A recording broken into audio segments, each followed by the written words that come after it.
அருட்பெருஞ்சோதி அருட்பெருஞ்சோதி தனிப்பெரும் கருணை அருட்பெரும் கொஞ்சம் போட்டுருப்பா. அவருக்கு 80 எனக்கு 60, அதனால போட்டுடணும். 20 போட்டுடணும்.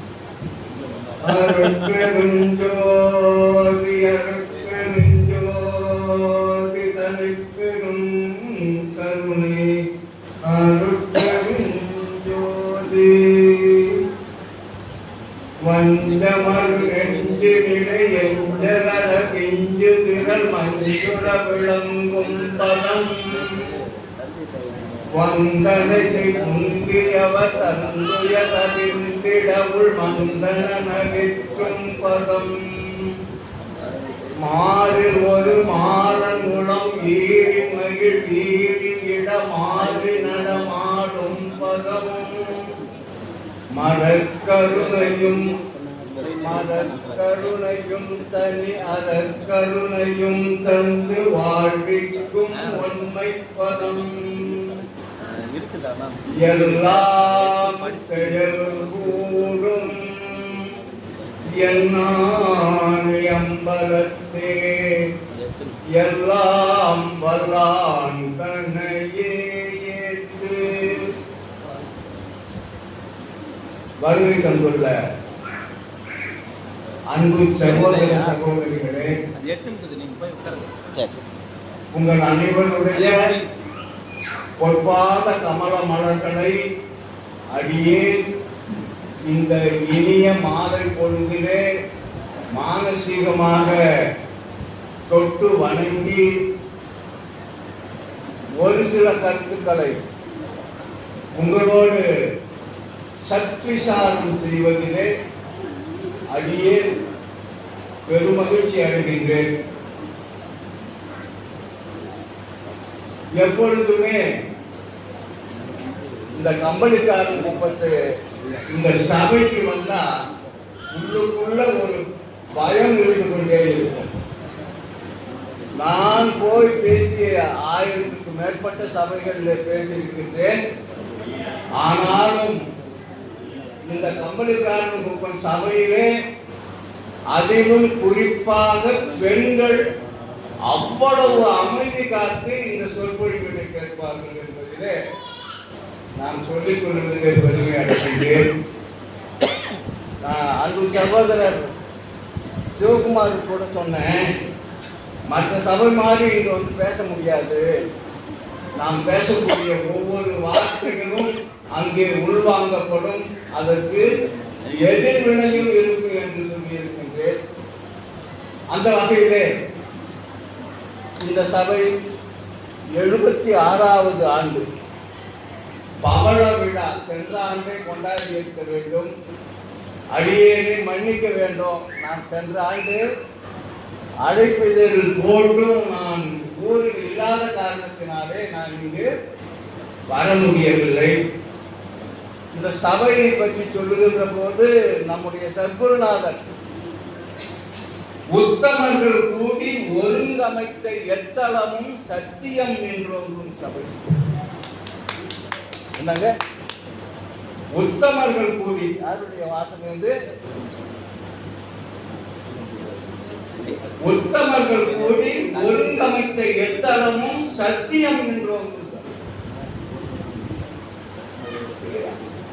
அந்த வகையிலே அடியேனுக்கு கொடுத்திருக்கக்கூடிய தலைப்பு பேசலாம். நான் பேசணும்.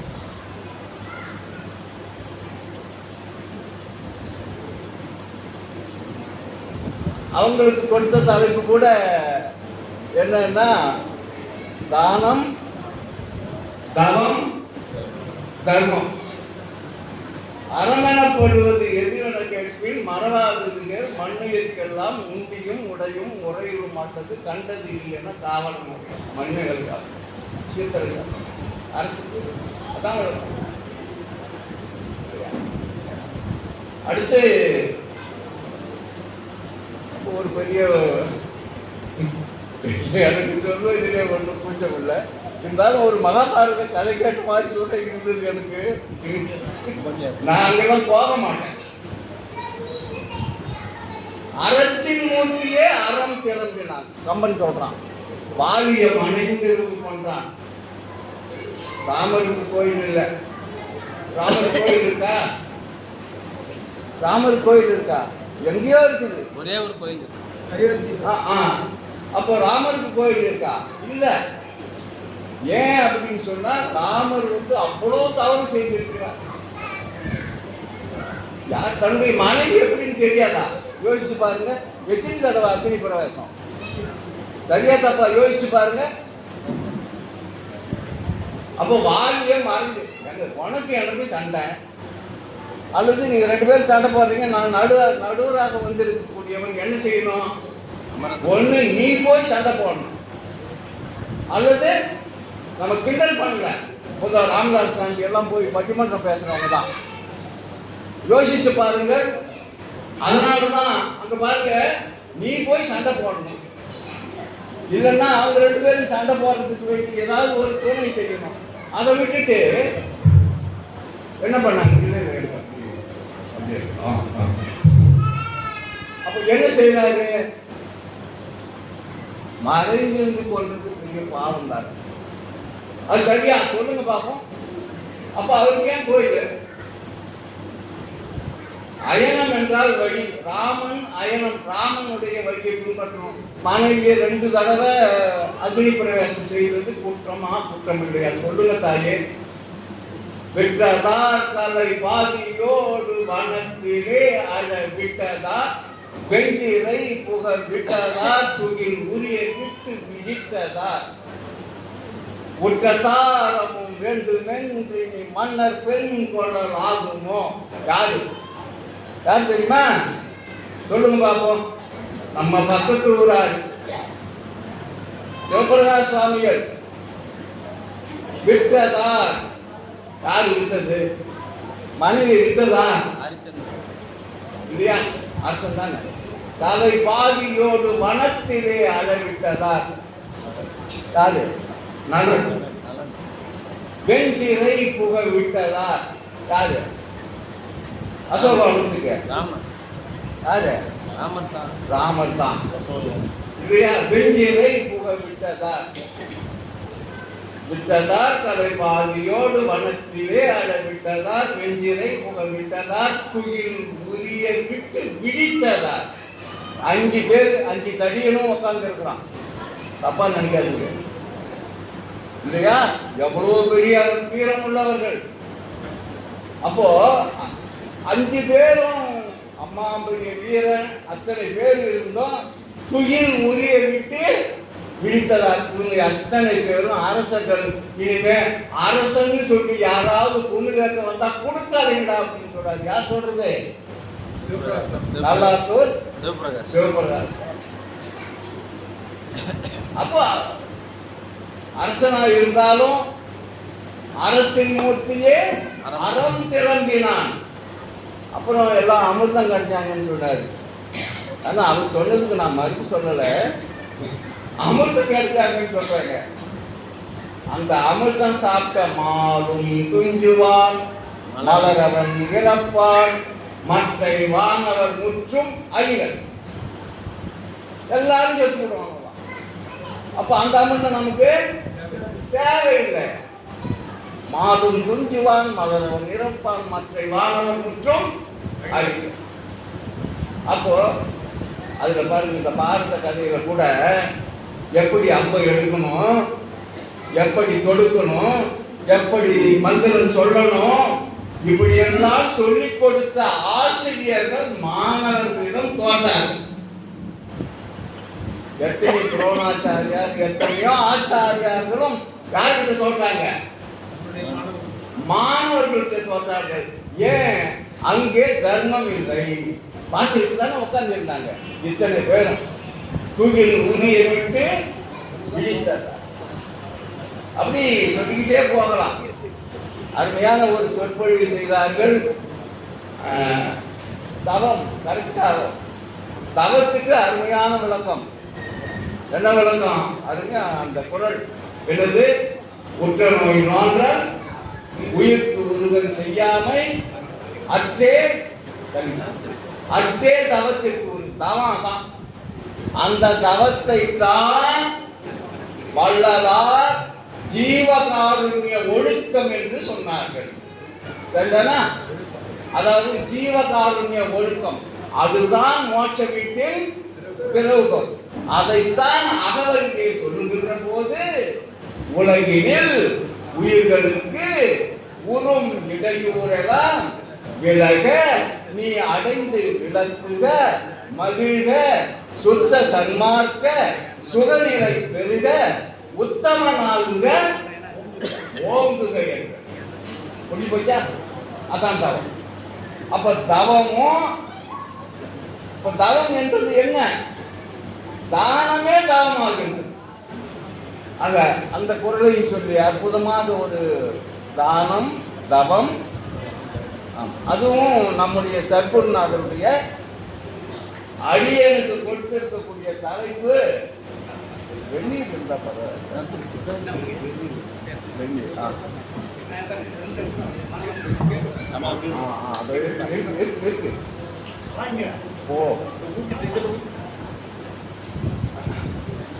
எனக்கு கொடுத்திருக்கக்கூடிய தலைப்பு அன்பு சகோதரர் அவங்க ஆசிரியர் அவங்க வெங்கடாச்சலம் பேர் சொல்றதுக்கு தானே பிள்ளைங்க வெங்கடாச்சலம் ஐயா. ஆமா, அவங்க அது அனைத்திற்கும் மேலாக தாய் வீட்டிலிருந்து வந்திருக்காங்க. தாய் வீடு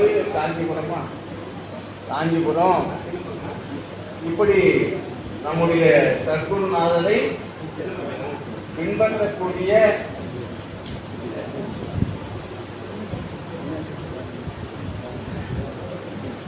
மெய்யன்பர்கள் எல்லாம் வந்திருக்கிறார்கள்.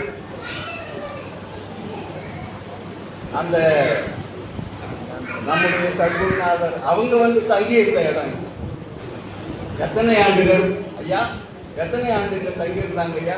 எல்லாம் கொஞ்சம் அவங்க விட்டுங்க ஐயா.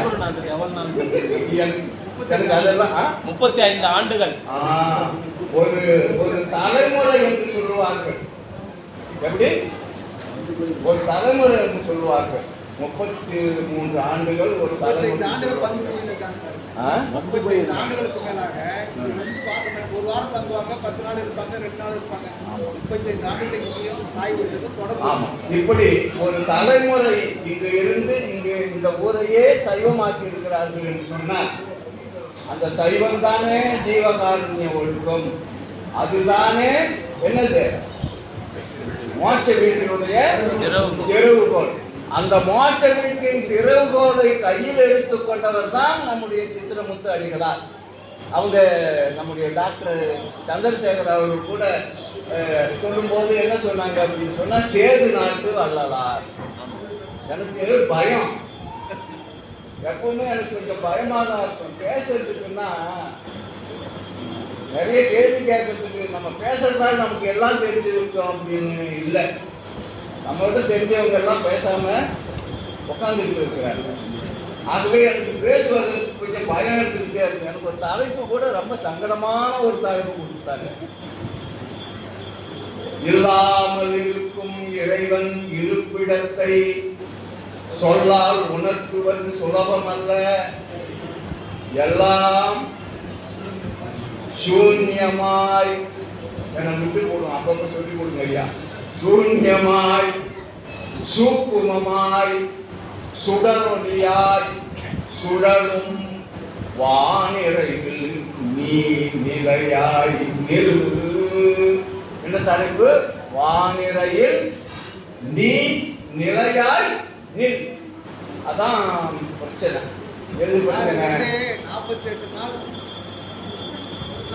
இருந்து 48 பாடல் வந்து இதுதான். அவங்க எனக்கு மிகைப்படுத்தி சொல்வதாக நினைக்கக்கூடாது. அந்த சித்திரமுத்து அடிகளா ஹை கிளாஸ், அவ்வளவுதான். எனக்கு தமிழ்ல சொல்றதுக்கு வார்த்தை வரல. ஏன்னா அவங்க வள்ளலாரை அப்படியே உள்வாங்கி கொண்டவர்கள். நான் கூட சொல்லும்போது என்ன நினைச்சு எப்படி சொன்னா நம்ம அது எப்பவுமே இப்போ வந்து ஒவ்வொருத்தவங்களும் பின்பற்றவங்க வந்து அவங்களுக்கு தான் பெருசா நினைப்பாங்க, இப்படி குறைவா சொல்லிடுவாங்க. அதெல்லாம் இது இது திருப்பதி லட்டுங்க. எந்த பக்கம் புட்டு பார்த்தாலும் எப்படி இருக்கு. அப்போ இறைவன் இல்ல, கடவுள் இருக்கிறார் என்று சொல்வதற்கு 10 உதாரணம் சொல்லலாமா? கடவுள் இல்லைன்னு சொல்றதுக்கு 10 உதாரணம் சொல்லலாம். விவேகானந்தர் சொல்றாரு. அப்ப கடவுள்னா என்ன? இல்லாமல் இருக்கும் இறைவன் இருப்பிடத்தை. இல்லாமல் இருக்கும், இல்லாமல் இருக்கும், இருக்குது ஆனா இல்லாமல் இருக்கலாம். இல்லாமல் இருக்கும் இறைவன் இருப்பிடத்தை சொல்லால் உணர்த்துவது கடவுள் நிலைனா என்ன? கடவுள்னா என்னமா? கடவுள் எப்படி இருக்கிறாரு? யாராவது சொல்லுங்களா? கடவுள் எப்படி இருக்காரு? கடவுள் எப்படி இருக்காரு? எல்லாத்துக்கும் வல்லார்கிட்ட வந்தீங்கன்னா பதில். உலக நிலை முழுதாகி ஆங்காங்குள்ள உயிராகி உயிர் புயிராம் ஒளிதானாகி கலக நிலை அறியாத காட்சியாகி கதியாகி விஞ்ஞான தன்னதாகி இளவிசிதா காசமதாய் பரமாகாச இயல்பாகி இணை ஒன்றும் இல்லாதாகி அழகில் அறிவானந்தமாகி சச்சிதானந்தமயமாகி அமர்ந்தது. எப்படி இருக்கிறான் இறைவன்? சத்து சித்து ஆனந்தம். இந்த பாடல்ல பாருங்க, இணை ஒன்றும் இல்லாதாகி. கடவுள் எப்படிப்பட்டவனா? இணை ஒன்றும் இணை இல்லாதவன்னா என்ன அர்த்தம்? சொல்ல முடியாது. அது வள்ளுவன் சொல்றானே, தனக்கு உவமை இல்லாதா. கடவுளுக்கு அவர் இலக்கணம் எப்படி சொல்றாரு? தனக்கு உவமை இல்லாதான், தாழ் சேர்ந்தான் மனத்தவரை. அவனுக்கு இணை இல்லையா? ஏன் உவமை சொல்ல முடியல? சொல்லுங்க, ஏன் உவமை சொல்ல முடியல? பனைமரம் எப்படி இருக்கும்? பனைமரம் எப்படி இருக்குன்னா தென்னை மரம் மாதிரி இருக்குன்னு சொல்லலாம். உப்புசாமி எப்படி இருப்பார்னா கோவிந்தசாமி மாதிரி இருப்பார்னு சொல்லலாம். இப்ப கடவுள் எப்படி இருப்பார்னு ஏன் உவமை சொல்ல முடியல? ஏன் சொல்ல முடியல? வேற ஒரு பொருள் இல்லை. வேற ஒரு பொருள் இல்லை. அப்ப அப்படின்னா என்ன அர்த்தம்? கடவுள் ஒருவர் தான். இங்கதான் தடுமாற்றம் நமக்கு. எங்க தடுமாற்றம்? கடவுள் ஒருவர் என்பதிலே நமக்கு தடுமாற்றம் இருக்கு. எத்தனை சாமி கும்பிடுறோம்? இஸ்லாமிய சகோதரர்கள் சொல்றாங்க ஏக இறைவன் தான். ஆனா நாம ஒரு கோயிலுக்கு போனா சண்டு கொண்டெல்லாம் சாமி தான். அப்ப கடவுளுடைய நிலை என்ன அப்படி இருக்குது? திருமூலர் சொல்லுகிறது என்ன சொல்றார்? திருமூலர் ஒன்றே குலம் ஒருவனே தேவன். அத்தடி போங்க, இதிலே நிற்க கூடாது. நன்றே நினைமின்கள் நமனில்லை நானாமே. அங்கதான் எதை பேசுறாரு திருமூலர்? மரணம் இல்லா பெருவாழ்வு பேசுகிறார். நன்றே நினைமின்கள். எப்படி வழிபாடு எப்படி இருக்குது? நம்ம வழிபாடு வழிபாடு படும்பாடுன்னு கூட ஒரு நூல்ல வழிபாடு படும்பாடு. ஆமா, அருமையா சொல்லுவார். நம்ம நம்ம நம்ம சன்மார்க்கிகள் எல்லாம் அருமையா எடுத்ததும் நினைந்து நினைந்து என்னது நினை மைக்காரு. அது என்னது? நினைந்து நினைந்து உணர்ந்து உணர்ந்து நெகிழ்ந்து நெகிழ்ந்து அன்பே நிறைந்து நிறைந்து ஊற்றெழும் கண்ணீர் அதனால் உடம்பு நனைந்து நனைந்து அதை நிறுத்தணும். நம்ம எங்கேயாவது சாமி கும்பிடும் போது கண்ணீர் வருது இருந்தால் தானே வரும். இல்லையே.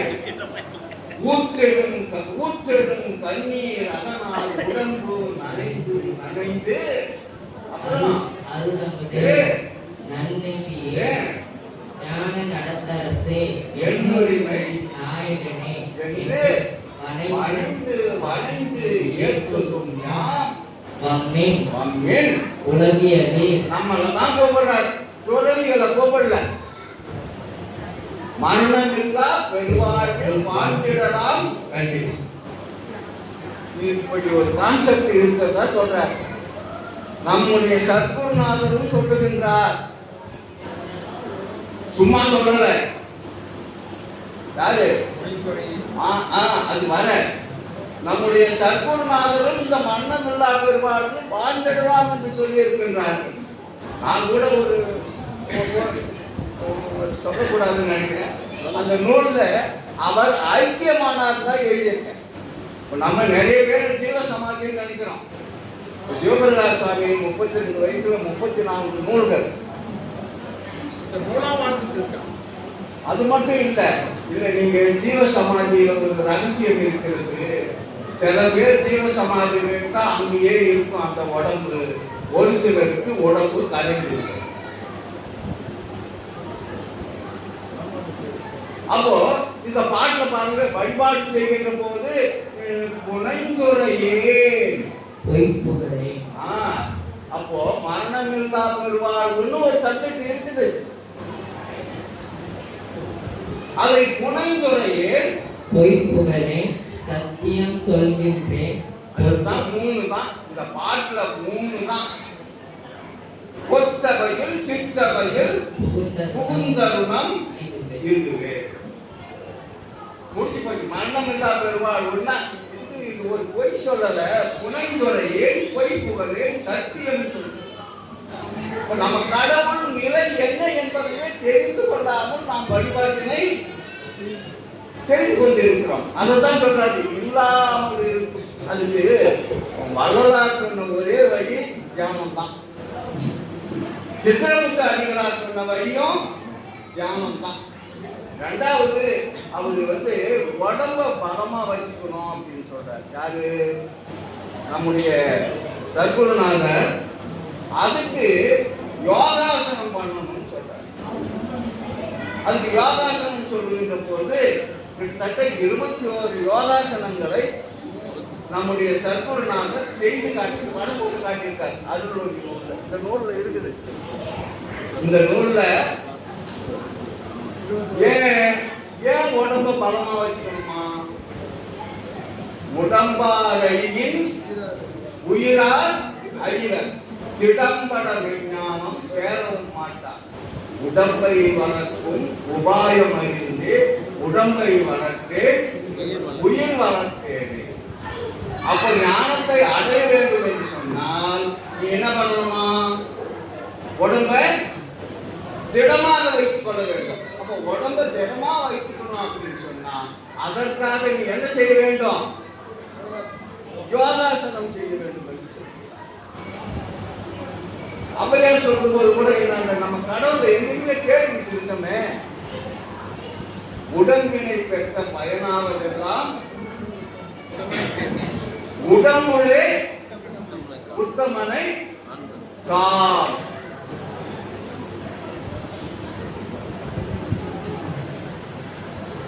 இந்த தியானம் ஒன்றுதான் இறைவனை வழிபடுவதற்குள்ள வழி. 2 பேரும் சொன்னது சித்திரமுத்து அடிகளாகும் நம்முடைய வள்ளல் பெருமானும் சொன்ன வழி என்ன? தியானம் தான். தியானத்துல என்ன நடக்கும்? தியானம் செய்தால் சுவாசம் அடங்கும். சுவாசம் அடங்கினால் மனம் அடங்கும். மனம் அடங்கினால் புலன்கள் அடங்கும். புலன்கள் அடங்கினால் ஆன்மாவின் மீது நாட்டம். ஆன்மா மீது நாட்டம் வந்தால் வீடு பேருக்கு விட்டு அது அழிக்கும். அப்ப அதுக்கு என்ன செய்யணும்? அவங்க சித்திரம் அடிகளார் சொல்லும்போது 8 அங்குலம் ஓடக்கூடிய அந்த சுவாசத்தை 4 அங்குலம் ஆக்குகிறார். 12 அங்குலம் ஓடக்கூடிய சுவாசத்தை 4 அங்குலம் ஆக்குனா இந்த தூர தேகத்தை விட்டு சூக்கும தேகம் அதை தாண்டி காரண தேகத்தை கண்டுபிடித்து விடலாம். 10ஆம் நம்பர் ஊழம் எங்க இருக்கிறாரு? 10ஆம் நம்பர் வீட்டுல இருக்கிறாரா? போய் கதவை தட்டி பார்த்துட்டு போறோம். யாராவது 10ஆம் நம்பர் வீட்டை 8-2 அறிவித்து எளித்தடி ஏற்றி பட்டி மண்டபத்தில் அங்கதான், அதான் 10ஆம் நம்பர் வீடு. 8-2 அறிவித்து எளித்தடி ஏற்றி அதைத்தான் வளராங்க ஞான சபையில தெளிவா கட்டி காட்டிட்டார். நீ தியானம் பண்ண அப்படின்னா சூரியன் சந்திரனும் உனக்கு உள்ள வந்துருவாங்கன்னு சொல்றார். யாரு? அடிகளார். சந்திர சூரியர்கள் நமக்குள் வந்து உதயமாகிறது. சந்திர சூரியர்கள் தங்கமே தங்கம் நமக்குள் வந்து உதயமாகிடுவார் தங்கமே தங்கன்னு சொல்றார். இப்ப இது சூக்கமா சொல்லிட்டார். யார் சொல்றது? சித்திரமுத்து அடிகளார்.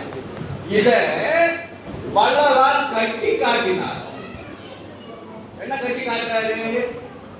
ஞான சபையை கட்டி காட்டினார். ஞான சபைக்குள்ள போனீங்கன்னா இந்த பக்கம் சூரியன், இந்த பக்கம் சந்திரன். இப்போ அந்த சந்திரனும் சூரியனும் உனக்கு உள்ள உதயமாகிடுவார் சொல்றாரு. எப்போ? அதுக்கு என்ன செய்யணும்? நீ ஒளிமருவும் நினைத்தது அருளது துணையேனும் முற்றெடில் சிறுதுருங்கும் உலகம் படைத்தல் முதல் முத்தொழில் இயக்குமென உயர்மறைகள் ஓர் அனந்தம் தெளிவுற முழக்க அது கேட்டு நின் திருவடி தியானம் இல்லாமல் அவனே சிறு தெய்வ நெறி செல்லும் மானிடப்பே செல்வால் செல்லாமைய கருவாய். என்ன சொல்றாரு பாருங்க? சிறு தெய்வ நெறி செல்லும் மானிட பேய்கள்வால் செல்லாமை கருவாய். சிறு தெய்வம்னா என்ன? எது சின்ன சாமி? பெரிய சாமி எதுமா? நல்லா ஒரு 30 அடி உயரத்துக்கு வச்சிருந்தா அது பெரிய சாமியா? சின்ன சாமின்னா எது? கொஞ்சம் தயவு செய்து உட்காருங்கய்யா. பணிவோடு கேட்டுக்கொள்கிறேன், தயவு செய்து உட்காருங்க. நடத்துக்கு போனீங்கன்னா எனக்கு பேச்சு வராது. அப்ப சிறு தெய்வம் பெரிய தெய்வம் என்ன? எது சின்ன சாமி, எது பெரிய சாமி? எது? நானும் தேடி தேடி பார்த்தேன். சின்ன சாமி அப்படின்னு சொன்னா தெரியவே இல்லை. நம்ம குமரகுருபரர் தான் சொல்றார், செத்து பிறக்கின்ற தெய்வங்கள் மனவாளா. எது எதெல்லாம் செத்து பிறக்கின்றதோ அது எல்லாம் சின்ன சாமி.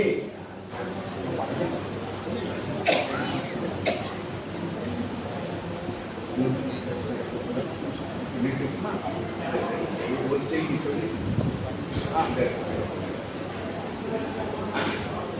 என்ன சொன்னேன்? மறந்து போயிடும். சின்ன சாமி பெரிய சாமி.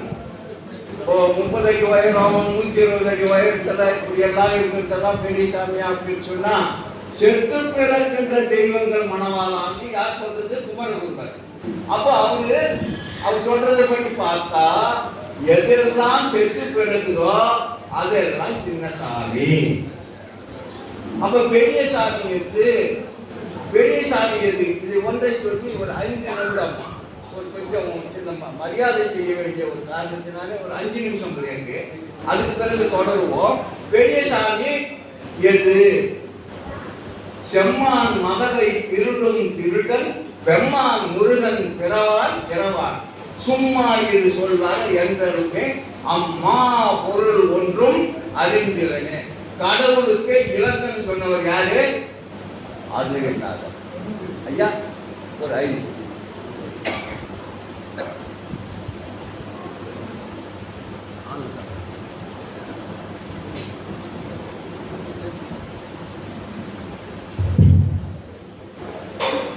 சர்க்குணாருடைய கிருபையோடு இப்போ இந்த இல்லாமல் இருக்கும் இறைவனின் படத்தை ஐயா பேசப்பட்டது 48 நாள் சர்க்குணாதர் உண்ணாவிரதம் வந்து 48ஆம் நாள் விழுந்த ஒரு தெய்வீக பாடல். அதை பற்றி அவங்க இன்னைக்கு பேசுகிறாங்க. இப்பொழுது அந்த அமெரிக்காவுக்கும் ரஷ்யாவுக்கும் போர் ஆரம்பமாகின்ற காலம் அது. எந்த சமாதானமும் உலகத் தலைவர்கள் செய்தும் எடுபடலை. அந்த சூழலில் தான் குருநாதர் என்ன பண்ண 48 நாள் தியானம் உட்காந்துட்டாங்க. அந்த போர் வரக்கூடாது, உலகம் அமைதி பெறணும் அப்படின்றதுக்காக உட்காந்து இந்த 48ஆம் நாள் கரெக்டாக இந்த பாடல் மனசில் விரிச்சு வெளியிட்ட பாடல் அது. அமெரிக்க அதிபரும் ரஷ்ய அதிபரும் அன்றைய நாளிலே ஒப்பந்தமாகி கைக்குலுக்கி கொண்ட ஒரு தெய்வீகமான நாள். அதனால் அந்த குருநாதருடைய 48 நாளுடைய உண்ணாவிரதத்தினுடைய ஒரு பெரிய பவர். அதனால் அந்த ஒரு பாடல் தான் வானிறைவில் நீ நிலையாயில் முடிகிற அந்த பாடலை கொடுத்து இதை ஒரு உபயோகமான ஒரு செய்தியாக இருக்கணும், உள்வாங்குகின்ற செய்தியாக இருக்கணும், நமக்கு வாழ்க்கைக்கு பயன்படுகின்ற செய்தியாக தான் இருக்கணும். முடிய ஏதோ ஒரு கலாகார மாதிரி பேசிட்டு சிரிச்சிட்டு நாம் வெளியே போகிற மாதிரி இருக்கக்கூடாது. அந்த தெய்வீகமான பாடலாக வந்து கேட்கணும், அது உள்வாங்கி அது நமக்கு வாழ்க்கைக்கு பயன்படணும், நமக்கு சந்ததிக்கு பயன்படணுன்றதால தான் அந்த ஒரு அருமையான தலைப்பு அதை சொல்லி ஐயாவுடைய கேட்டு தான் நம்ம வந்து அதை ஐயாவுக்கு கொடுத்தோம். இப்பொழுது ஐயா அவர்களுக்கு நமது ஞான நிலையத்தின் சார்பாக அவர்களெல்லாம் நம்ம ஒரு கௌரவிப்பதற்காக முதலாக நமது பொறுப்பேற்றிருக்கும் தலைமை பொறுப்பேற்றிருக்கும் ஐயா அவர்களை மரியாதை செய்து இவர்களுக்கும் மரியாதை செய்வது.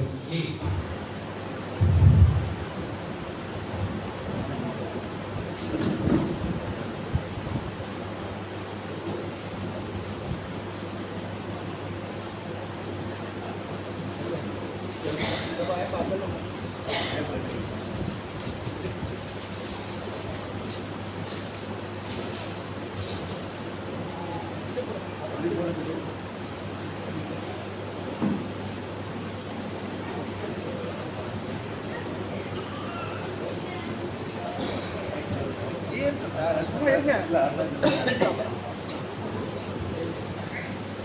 லைட் தட்டக்கூடாதுங்க.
ನನಗೆ ಇಷ್ಟ ನನಗೆ ಇಷ್ಟ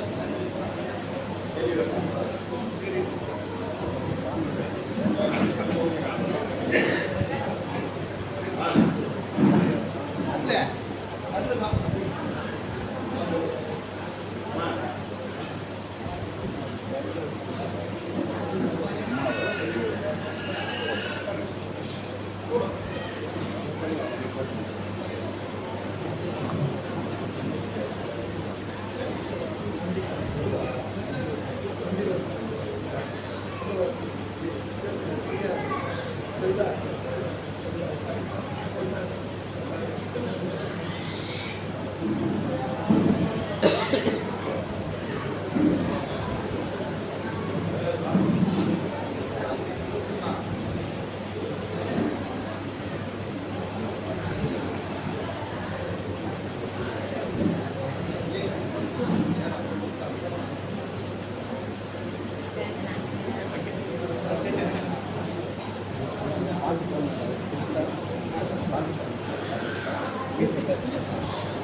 சத்குருநாதனை